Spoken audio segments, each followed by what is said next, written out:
Assalamualaikum warahmatullahi wabarakatuh. Saya Ufaira Fitriana Nazir dari kelas 10-11 multimedia. Saya akan menjelaskan tentang mind map yang saya bikin yang berjudul atau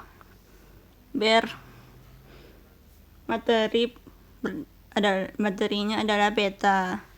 Pengertian dari peta adalah berupa permukaan bumi yang digambarkan menggunakan suatu sistem proyeksi dengan skala tertentu sehingga dapat disajikan di bidang datar. Menurut Peraturan Pemerintahan Republik Indonesia Nomor 8 Tahun 2013 tentang Ketelitian Peta, rencana tata ruang peta adalah suatu gambaran dari unsur-unsur alam dan buatan manusia yang berada di atas maupun di bawah permukaan bumi yang digambarkan pada suatu bidang datar dengan skala tertentu. Berikutnya ada jenis-jenis peta. Berdasarkan peta dibagi atas dua, yaitu berdasarkan isinya. Yang pertama adalah jenis peta berdasarkan isi. Petanya dibagi menjadi dua juga. Yang pertama ada peta umum. Peta umum adalah peta yang memberikan gambaran permukaan bumi secara umum, seperti bentuk morfologi sungai, gunung, permukiman, jalan, dan unsur-unsur geografis lainnya. Contohnya peta rupa bumi Indonesia yang dikeluarkan oleh Badan Informasi Geospasial atau BIG, dan peta-peta yang terdapat dalam atlas. Yang kedua ada peta khusus atau tematik. Ia adalah peta yang memberikan gambaran yang bersifat khusus atau peta yang memiliki tema tertentu. Contohnya peta tata guna lahan, persebaran penduduk, persebaran batuan atau geologi, dan persebaran wilayah rawan banjir. Yang kedua, berdasarkan skalanya. Berdasarkan skalanya itu ada peta kadaster. Ini peta yang memiliki skala 1:100 hingga 1:5000. Umumnya peta ini digunakan untuk peta sertifikasi tanah. Peta skala besar yakni peta yang memiliki skala 1:5000 hingga 1:250.000, berguna untuk perencanaan wilayah. Yang ketiga adalah peta skala sedang yang berskala 1:250 hingga 1:500.000. Peta ini digunakan untuk menggambarkan cakupan wilayah provinsi dan pulau. Peta skala kecil, ini peta yang memiliki skala 1:500.000 sampai 1:1 juta. Umumnya peta ini untuk menggambarkan negara dan region. Jadi semakin besar penamaannya semakin kecil, maka skalanya menjadi semakin besar banget. Dan yang terakhir adalah peta skala geografis, memiliki skala lebih dari 1:1 juta, berguna untuk menggambarkan benua atau dunia. Ada rumusnya untuk melihat skala peta, yaitu jarak objek di peta dibanding jarak objek di permukaan bumi.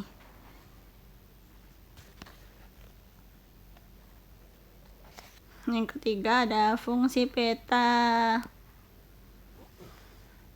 Fungsinya berupa menunjukkan posisi atau lokasi suatu wilayah di permukaan bumi, memperlihatkan atau menggambarkan fenomena-fenomena dan bentuk-bentuk di permukaan bumi, memperlihatkan ukuran, luas daerah, dan jarak di permukaan bumi, menyajikan informasi dalam konteks ruangan.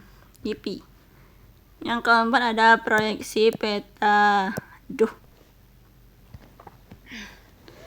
Proyeksi peta dibagi berdasarkan beberapa bidang atau bentuk-bentuk. Yang pertama ada berdasarkan bidangnya. Ada proyeksi azimutal atau proyeksi zenital. Proyeksinya menggunakan bidang datar sebagai bidang proyeksinya.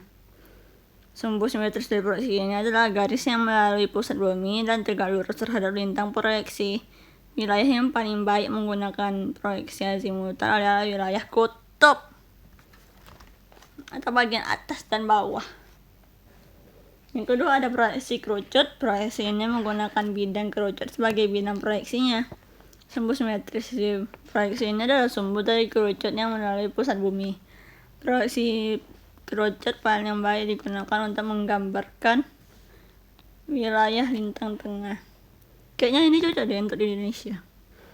Yang ketiga ada proyeksi silinder. Proyeksi ini menggunakan bidang silinder sebagai bidang proyeksinya. Sumbu simetris proyeksinya adalah sumbu dari silinder melalui pusat bumi menggambarkan wilayah ekuator yang khatulistiwa termasuk negara Indonesia. Sangat sesuai menggunakan proyeksi silinder. Yang salah mah Indonesia jadinya pakai proyeksi silinder. Nggak kerucut dong. Proyeksi peta yang kedua adalah berdasarkan posisi sumbu. Ia juga terbagi menjadi 3, yaitu proyeksi normal, transversal, dan miring. Pertama ada normal atau polar, yaitu ketika sumbu simetris bidang proyeksi berimpit dengan sumbu bumi. Yang kedua proyeksi transversal atau ekuatorial, yaitu ketika sumbu simetris bidang proyeksi tengah lurus terhadap sumbu bumi atau lurus. Proyeksi miring atau oblik, yaitu ketika sumbu simetris bidang proyeksi berbentuk sudut terhadap sumbu bumi atau miring. Ini namanya miring, apa juga bilang miring. Yang ketiga ada berdasarkan kedudukannya, yaitu proyeksi tanggen atau menyinggung, yaitu ketika posisi bidang proyeksi bersinggungan dengan permukaan bumi. Yang kedua ada proyeksi sekan atau memotong, yaitu ketika posisi bidang proyeksi berpotong dengan permukaan bumi. Yang keempat ada proyeksi berdasarkan ketentuan geometri yang dipenuhi. Terbagi atas 3, yaitu equidistant, conform, dan equivalen. Equidistant adalah ketika jarak titik yang terletak di peta sama dengan jarak sebenarnya di permukaan bumi. Proyeksi konform yaitu ketika besar sudut atau arah suatu garis yang digambarkan di peta sama dengan besar atau sudut sesuai dengan besar sudut atau arah sebenarnya di permukaan bumi dengan memperhatikan skala faktor. Proyeksi ekuivalen yaitu ketika luas permukaan yang digambarkan di peta harus sama dengan luas sebenarnya di permukaan bumi dengan memperhatikan faktor skala. Kelima ada keterampilan dasar membuat dan membaca peta. Atau bisa disebut membuat peta. Menggunakan kaidah kartografi, yaitu harus ada peta utama, judul peta, garis tepi, garis lintang, orientasi arah atau petunjuk arah, skala peta, simbol peta, legenda peta, insert peta, dan sumber dan pembuatan peta. Bentar ya. Pembuatan peta juga harus memperhatikan toponimi peta dari tata letak penamaan unsur geografis. Contohnya nama kota atau desa diletakkan menempel di wilayah kota atau desa tersebut. Nama sungai di beberapa daerah berbeda, ada yang memakai istilah air, oi, kali, atau ci. Nama sungai terletak di sebelah kiri dan searah dengan aliran sungai. Nama samudra atau laut ditulis di samudra atau laut tersebut. Nama selat dan teluk ditulis dengan mengikuti bentuk selat dan teluk. Nama puncak gunung ditulis melingkar tetapi hanya setengah lingkaran. Nama pelabuhan dinyatakan dengan huruf diletakkan di atas laut. Nama jalan raya ditulis di sebelah kiri jalan. Keterampilan membaca peta. Kita harus pandai membaca simbol titik, simbol garis, simbol area atau luasan. Yang terakhir adalah manfaat peta. Di bidang pertanian bermanfaat sebagai menentukan wilayah yang sesuai untuk lahan pertanian tertentu. Jenis-jenis peta yang digunakan seperti peta curah hujan, peta jenis tanah, dan peta topografi. Bidang mitigasi bencana alam tentunya merugikan banyak orang. Dengan menggunakan peta rawan bencana, pemerintah dapat mengurangi risiko bencana alam. Bidang data ruang wilayah.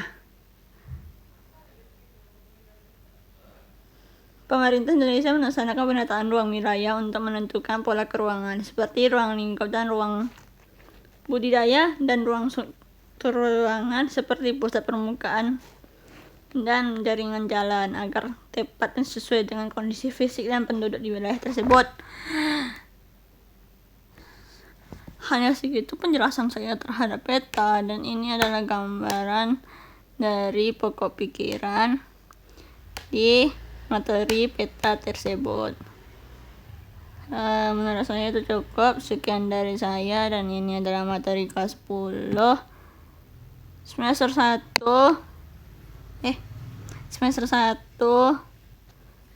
Nah, ini adalah materi kumer. Mantap, asik. Assalamualaikum warahmatullahi wabarakatuh.